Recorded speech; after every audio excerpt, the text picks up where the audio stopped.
was I saying?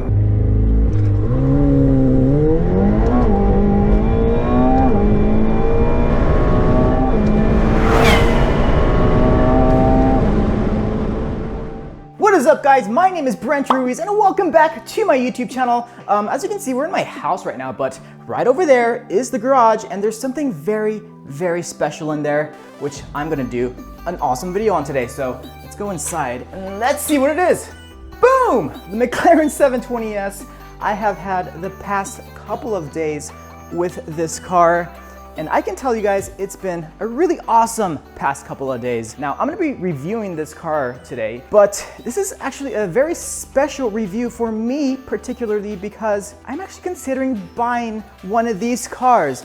And the main reason I'm actually considering that is because of the big time depreciation that these cars have been affected by. This is like a hypercar level of performance for around $200,000. That's insane. And I'm gonna talk about pricing of this car on the used market in this video. But first of all, and as I do in all of my videos, we're gonna take this car for a fun drive first, experience what it's all about. And this video is actually part of a series of 3 videos I'm doing on this car. Be sure to be subscribed to my channel and hit that notification bell so you can get notified when those other 2 videos release. So without further ado, let's get inside the car, start her up, and go for a fun drive.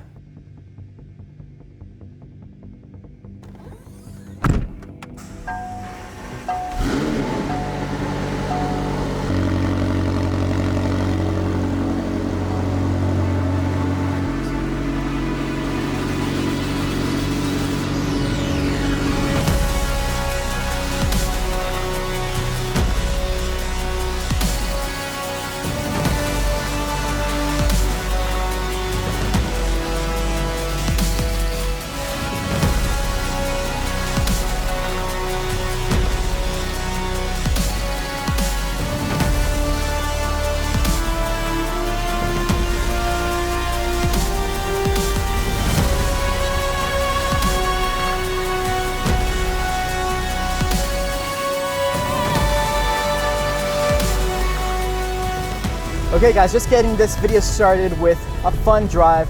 The best way to start any car review video in my opinion. So the first thing I'm gonna do is put everything into track mode, put that active button on, beautiful gauge cluster folds away, and you're presented with a pretty awesome track inspired view or F1 inspired view of your gauge cluster. So yeah, fun road up ahead. It's downshift, everything's in manual. We got everything, I think, in proper order.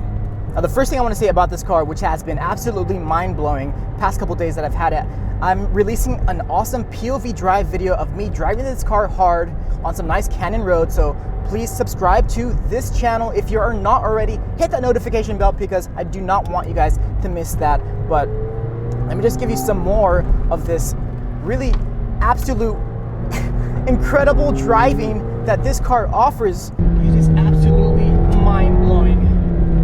The turn-in is the best that I've seen in any car recently. The steering is electronic, but which car isn't electronic anymore? Can you even tell?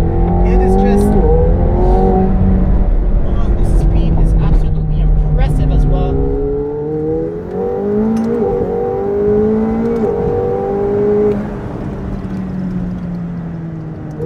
Now, the one thing I will say about the acceleration is that it really takes a while for everything to really kick in. Like the first time I accelerated this car hard, like foot down, it really took some time, like a few seconds for everything to start really warping the world around me. Because that's the biggest thing that I hear about this car, that it's super fast. It's the fastest stock supercar out there.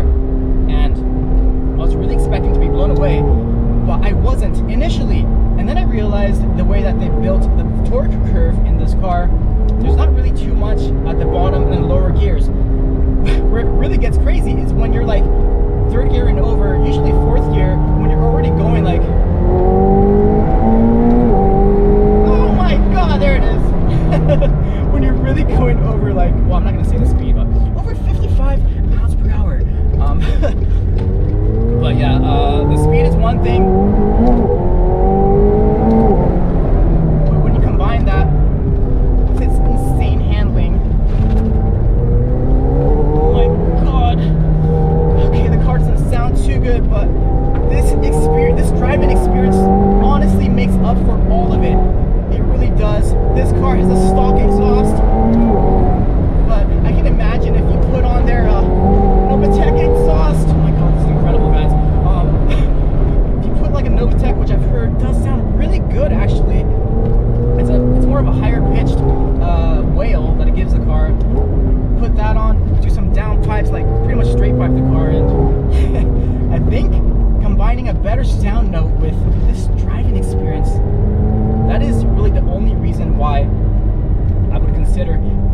car, because if you don't know me already, I'm a big fan of good sounding cars, especially naturally aspirated cars, which obviously this car is not, but I am somebody who likes to drive cars hard, and this car makes it so enjoyable.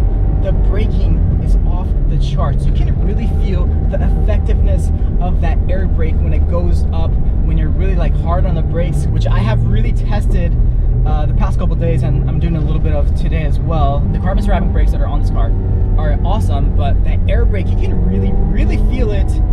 And God, it really makes me so much more comfortable on these roads that I've driven like countless amounts of times.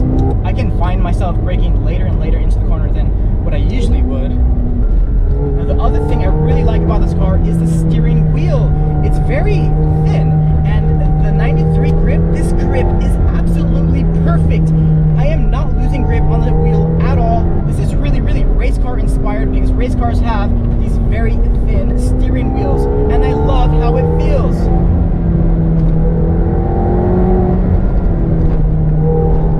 God. So this car has three amazing traits.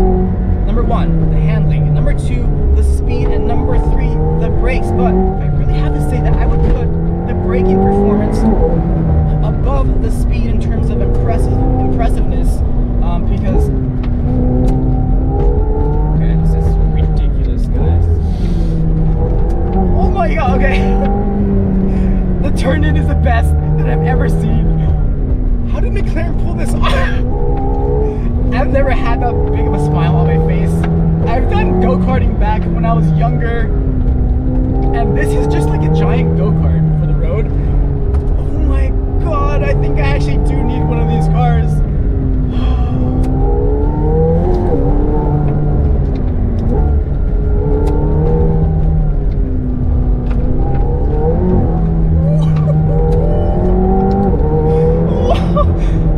This is absolutely one of the most fun times I've had on any road ever.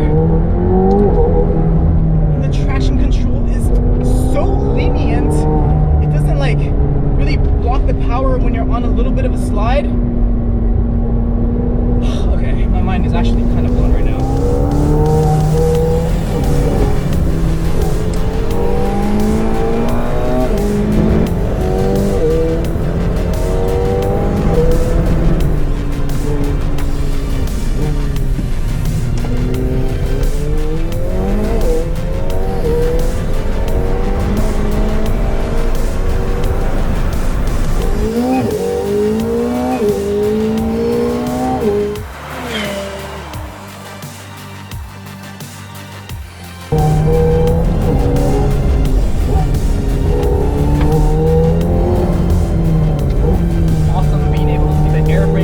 When you're hard on the brakes.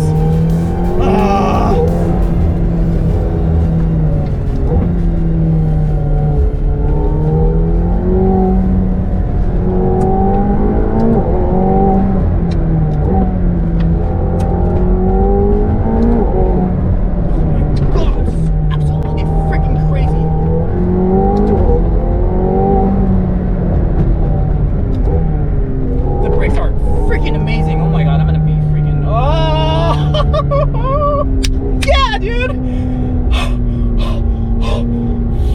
Okay, I'm gonna buy one of these cars. I'm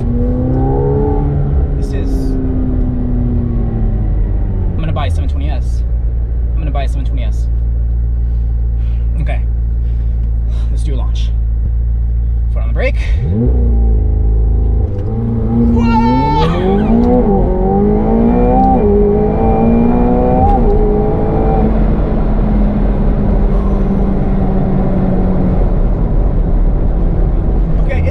But who cares about speed? I feel like so many people are making such a big fuss about the speed of this car because they don't know how to exploit what it's really good for, and that's freaking driving it. Not in a straight line, but on some curvy roads at the track. I really feel like a lot of these supercar owners, other than the ones that just buy them for status symbols, like the doors going up, yeah, it's cool, I guess, but like, who cares? Like, and know how to enjoy the car for what it was made for, what McLaren really put their heart and soul into building these cars for. I feel like McLaren like people at the dealerships, like they probably cringe a lot when people go into their dealerships. They have no idea what the heck they're buying. They're just buying it for a status symbol. And then there's the other side of the spectrum, people who buy these cars just so they can go fast in a straight line and beat all other cars out there in a straight line. Like, guys, it's not very skillful for you to be able to put your foot on the pedal and hold the steering wheel straight. It is not. Whatever, man. Like, this is the true fun of owning a car like this, driving it freaking in a road like this, and this is what McLaren would have wanted for it. This is a supercar experience that I'm not going to forget, and it is something that I want to have access to every day, and that is why I'm going to buy this car.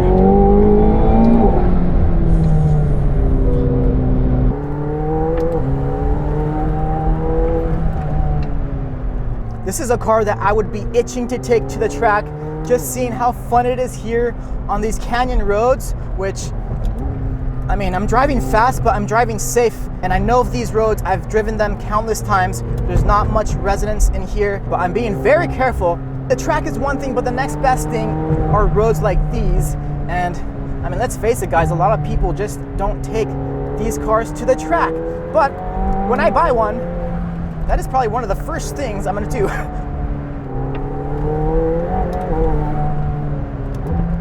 The performance is absolutely insane. Yes! Whoo-wee! That was a lot of fun. I gotta say, that is probably the most fun I've had on a canyon road like that, not counting the lack of the sound. If this had a better sound with the exhaust, it would be close to perfect, not counting all the potential issues you might get with it, of course, the electronic issues, the build quality issues, that kind of thing. But overall, I do have to say that that was one of the most exciting drives I've ever had in a road car on a road. I am not kidding you guys.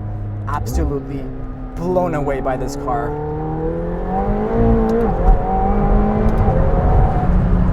I hate the traction control systems where they just cut power immediately. This one definitely does not do that. Definitely gives you a little bit of room to play, which is always very, very good.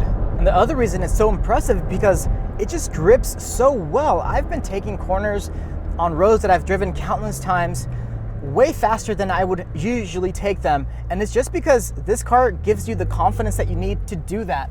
It is insane. It really is incredible.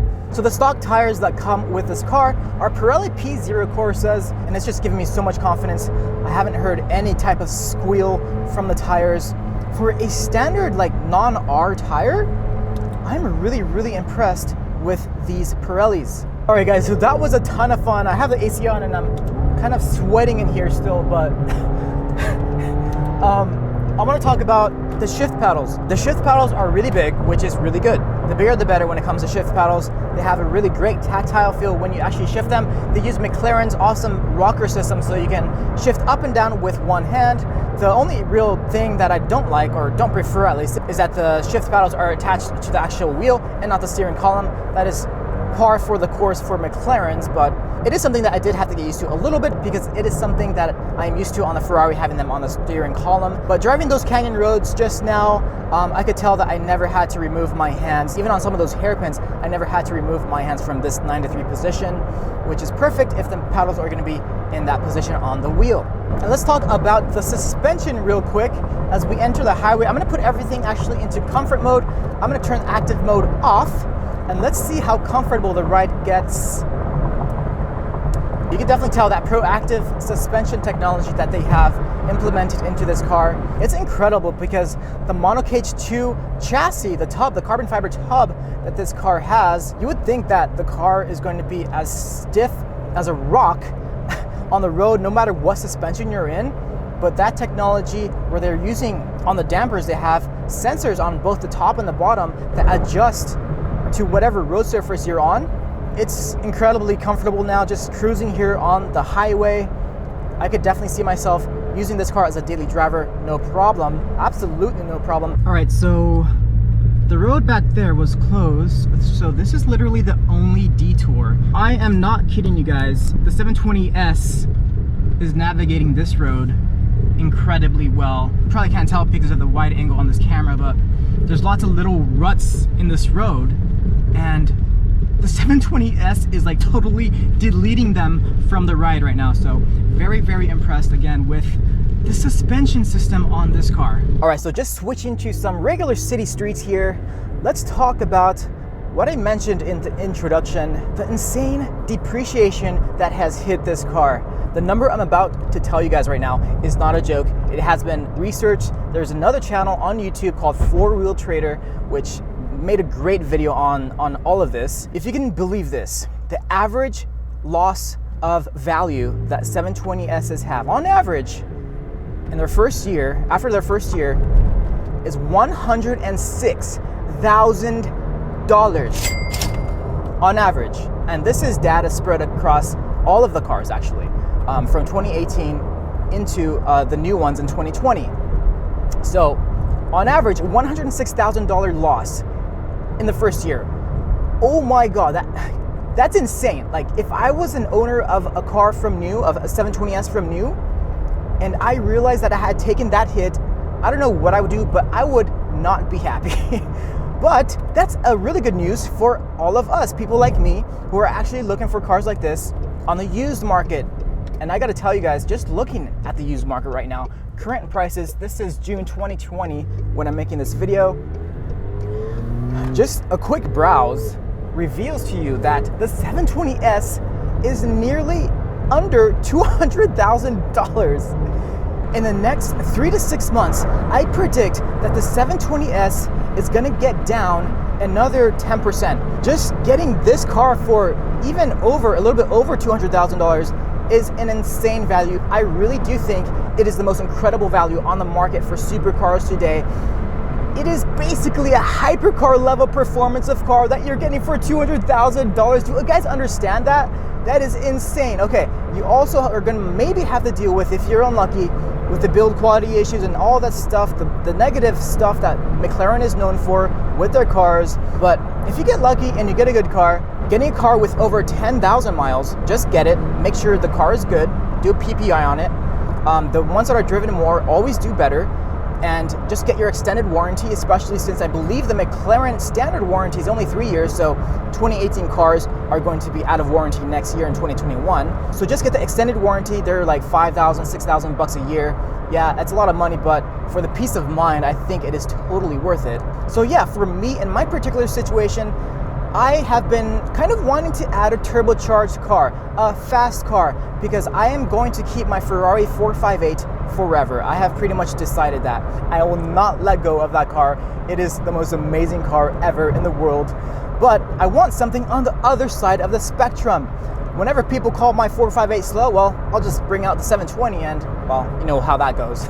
But yeah, in my particular search, I have been aiming for something in the $200,000 range, well, under $200,000. I am a owner that would never buy a supercar from new, pretty much any car from new actually, now that I think about it. Especially supercars, I would not buy them from new, just given as to how much they depreciate. Ferraris are definitely the brand that depreciate the less. Their values hold steady.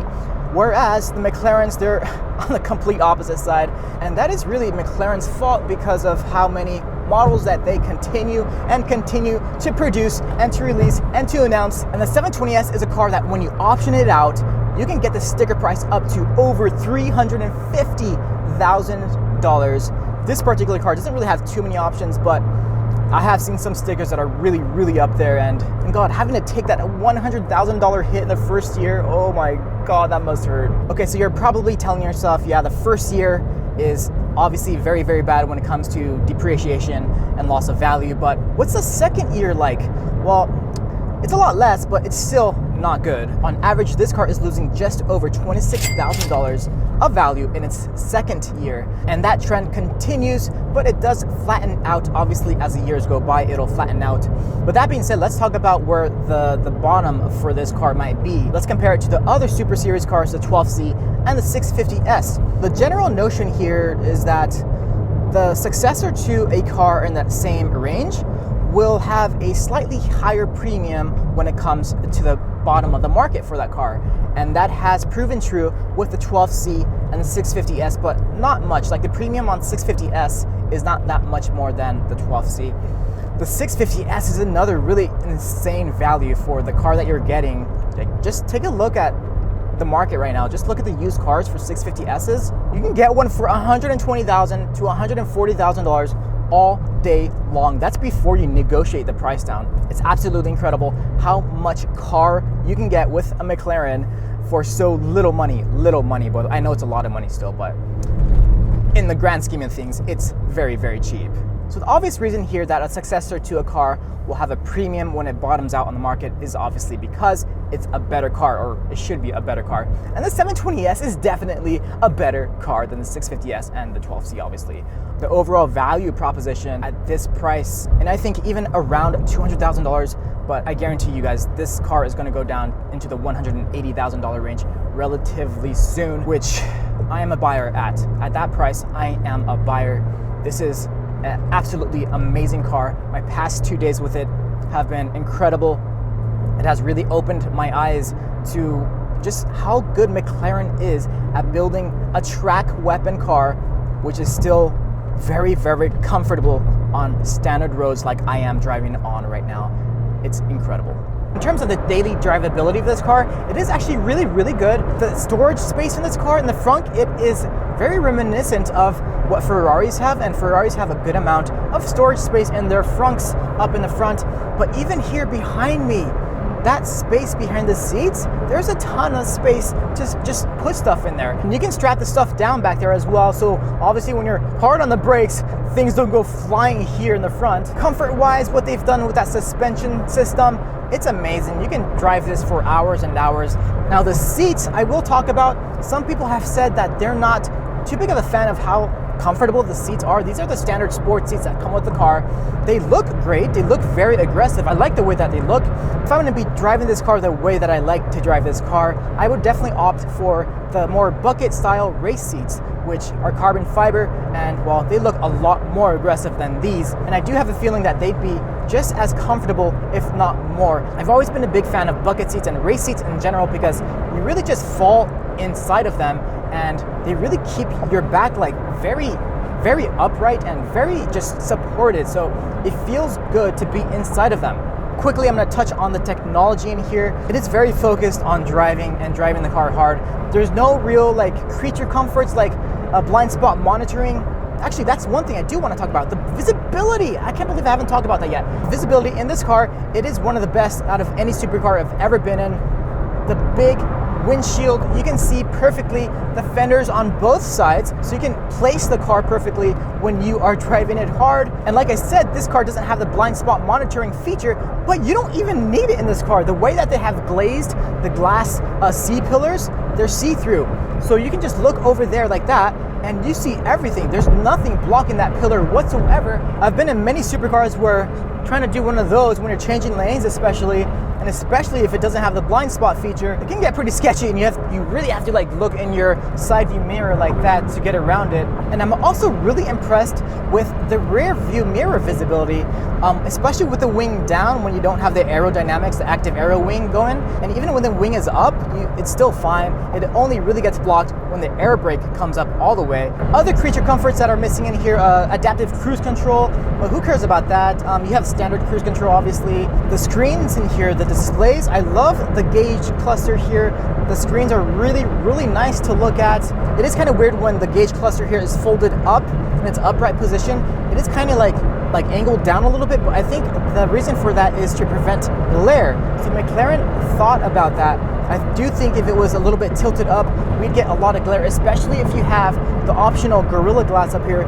I think that would actually be a problem. So good job, McLaren, on figuring that out. I love when you press the button over here or put it into track mode, the gauge cluster folds down into its more minimalistic F1 steering wheel inspired format. Although I do wish that what's displayed here could be customized or at least toggled through other screen displays. because you can't customize that at all. Things that are missing here in this display are things like tire temperatures, tire pressures, things that you really want to be able to see all the time when you're driving it hard, driving on the track. Now, the other thing that almost screwed me over the other day when I was driving this car hard in the canyons, when this gauge cluster was folded down, the fuel gauge doesn't show here. So after I was done with the drive, I was in the middle of nowhere, and then when I put the gauge cluster back up into its upright display, I saw that I had 5 miles of range. So I got pretty scared because I was literally in the middle of nowhere. And good thing that once I put everything from track mode to comfort mode, after a mile of driving very, very calmly, the range actually increased by 10 miles to 15 miles. So I guess the computers know, based on how hard you're driving, what mode you're in, how much range you have, which, man, that was really a big relief because I think I would have actually ran out of gas. The nearest gas station was at least 10 miles away. I had no reception there, and I was literally in the middle of nowhere. Finally, your display screen here in the center console, it's actually not as laggy as I thought it would be. They definitely improved the systems here from previous generations, and overall they're really pretty good. I kind of hate the way some manufacturers do their touchscreen displays here sometimes, but especially with the AC controls, they're actually pretty easy because you have a single button to access the AC controls here under the display, which is very, very helpful. So overall, the infotainment system here is totally fine. Nothing really to complain about other than it being slightly laggy sometimes, but overall, no big deal. Well, unfortunately, guys, my time with the 720S is coming to a close, but I gotta say, when you combine those 3 amazing traits of this car, number 1, the steering feel, the turn-in, the handling overall, insane, the best I've ever had in any supercar. Number 2, the braking performance, out of this freaking world. And number 3, of course, the speed, the sheer speed of this car, especially as you keep climbing into the gears and just keep going faster and faster, the way that it pulls you. It's a lot of fun, guys. As I mentioned before, this is a car that is officially something that I'm going to set a plan into motion for me to purchase, and I'm glad that I had the opportunity to spend a couple days with the car before deciding that. Just gonna get some gas to fill it up for the owner, but whoo-wee! Absolutely impressive, absolutely insane. And given the price point that these cars are in right now and what they're even going to drop more into, this car has to be one of the most ridiculous bargains in the supercar world. McLaren, you have definitely impressed me, and I think I am going to become a McLaren customer very, very soon. That is my goal. But that does not mean I'm selling my 458 because I'm keeping that car forever. But being able to have my 458 and this 720S in my garage at the same time would be an absolute dream come true. So if you guys enjoyed the video, please give it a big fat thumbs up, a big fat like. I am releasing 2 more videos on this car, so please don't forget to subscribe and hit that notification bell so you're notified when I do release them. But until the next time, guys, that's it for this one. I'll see you very soon. Deuces!